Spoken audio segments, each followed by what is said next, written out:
ये कहानी है उस लड़के की जो कभी सही और गलत के बीच के अंतर को जानता था, जो जानता था जीना किसे कहते हैं और माँ बाप को अपने वो खुदा अपना मानता था। वो पला बड़ा ऐसे एक घर में जहाँ खुशियों का कोई नामो निशान न था, पर जो लिखा है किस्मत में उसकी वो अब तक इन बातों से बिल्कुल अनजान सा था। एक दिन उसके नए दोस्त बने जो नशे और अय्याशी में खुद को भुलाते गए। अब वो अपने संग उस लड़के को भी अंधेरे के सागर में खींच के डुबाते गए। समय के साथ वो उस गहराई में चला गया जहां से लौट के आना मानो नामुमकिन था। अब वो भाई मान चुका है उन लोगों को, बिना किए नशा इनका जीना भी मुश्किल था।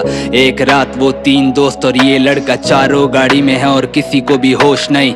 हर तरफ बस थी दारू की बोतलें, सिगरेट का कोहरा और बातें जो खोखली। किसी का ध्यान उस सड़क पर नहीं क्योंकि मुश्किल था इनके लिए आंखें भी खोलनी। अगले पल में अचानक से बेकाबू गाड़ी ले जाकर इन लोगों ने ठोक दी।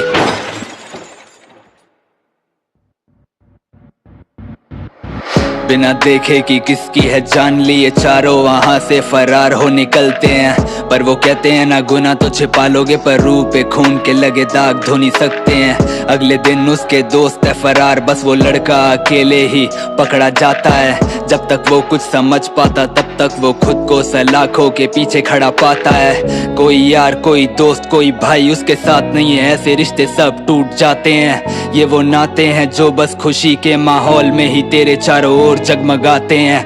अब वो लड़का ये बात समझ चुका था कि कोई भी यहाँ पर उसका देने वाला साथ नहीं है। बस एक बूढ़ी माँ और उसका बाप इस अंधेरे में उसकी उम्मीद बने आखिरी है। देखते देखते ही 4 साल बीत गए और अब वो गुनाहों से आजादी पाता है। उसकी खुशी का है कोई भी ठिकाना नहीं जब वो अपने घर की चौखट पे आता है। पर वो बिल्कुल अनजान था इस बात से कि बीते 4 सालों में जिंदगी बदल गई है। उसने जो भी गुनाह थे किए उसकी बदनामी का बोझ उसका घर उठाता है। ये सब देख करके दिल उसका रोता है। अब वो खुद को और खुदा को भी कोसता है। मेरा मर जाना बेहतर ही होगा शायद मेरे घर वालों के लिए, अब वो सोचता है। एक रात उठा चाकू वो नस काट, अपने ही खून पे फिसल करके गिरता है। कुछ तो शायद से गलत हुआ, घर में है सोई हुई माँ का अचानक दिल चीखता है। देख के बेटे को खून में सना उसकी माँ भागती है उस लड़के के पास में।